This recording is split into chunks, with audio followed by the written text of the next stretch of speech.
Hi everyone. I am just going to tell you a true little story today. I'm going to try and keep it short and sweet. Not so much sweet, but anyways, you get the point. So I'm going to talk about Tyler Hadley today. I don't know if you have heard of him. If you haven't, you're in for a treat. He is a terrible human being. So on July 16th, 2011, he actually murdered his parents, Blake and Mary Jo Hadley, with a claw hammer and a kitchen knife. So this was awful by itself, but he stood behind his mom for about 5 minutes contemplating whether or not to do it. So he ended up doing it. So, he's killing the mother while she's at the computer station, because we had those, years ago. And then, of course, she screams out, why, Tyler, why? The father comes running. Then Tyler continues to, kill the father. So the father was a big, goofy, just a gentle giant. The mom was a sweet lady, a small lady, an elementary school teacher for about 24 years. So these were good people. Tyler had some mental issues before anyways, but he was getting into drugs and alcohol, just making things worse. So he didn't really have many friends or anything like that.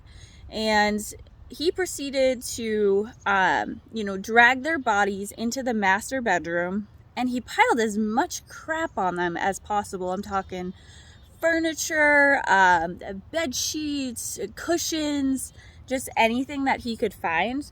And he actually, I'm going to read this because it was a lot. There were over 35 blows to each parent. The mom had blows to the head that were so strong it actually fractured her spine, 7 broken ribs, a punctured lung, 14 wounds on the back, lacerations all over the face and neck. The dad had 65 blunt trauma injuries. The nose was broken all the way to the base, multiple abrasions and contusions, smashes to the skull. They were so deep in some places you could literally see the fractures splintering out of his head. Lacerations to the right temporal lobe, broken legs, and completely shattered fibulas, both of them. So he was severely beaten. And of course, he was a large man. He was like just under or around 300 pounds. So it took a lot to take him down.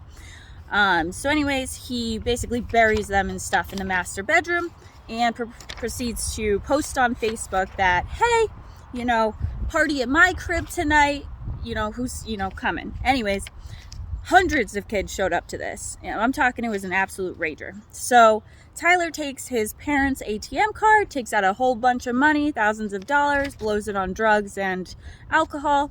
He had taken 3 ecstasy pills at this point, so his pupils are just blown.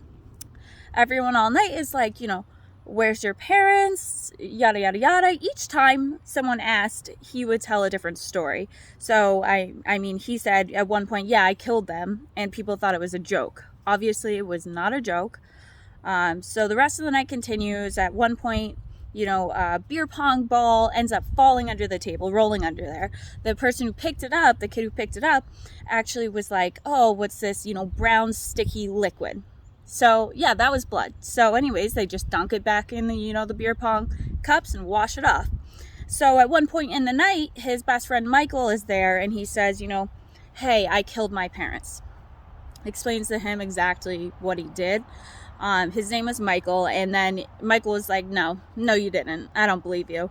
He had brought him up to the master bedroom and showed him. And for some reason, Michael continued to stay for a few more hours at this party, okay? And he took a infamous selfie with Tyler Hadley, too. I'm not sure, one last goodbye picture. I don't get it. That doesn't make sense to me. Regardless, this party went on until about 4 o'clock in the morning. I don't understand. This was in Port St. Lucie. What are these parents doing? Like, if I was gallivanting around at like midnight and beyond, my parents might ask questions. So anyways, after a few of them leave the party, they call into Crime Stoppers. The cops show up the next morning. Tyler's still all messed up, 3 ecstasy pills, some Percocets, a lot of alcohol. He was really messed up. So anyways, the cops find out what happened, and he ends up getting sentenced to jail, of course. So because he was 17 at the time, unfortunately they couldn't sentence him to death.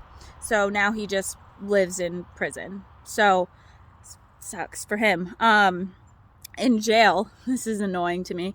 He made a name for himself. When I mean he made it, he literally made it, which is not allowed. That's just dumb. So he is now referred to as Hammer Boy, self-proclaimed.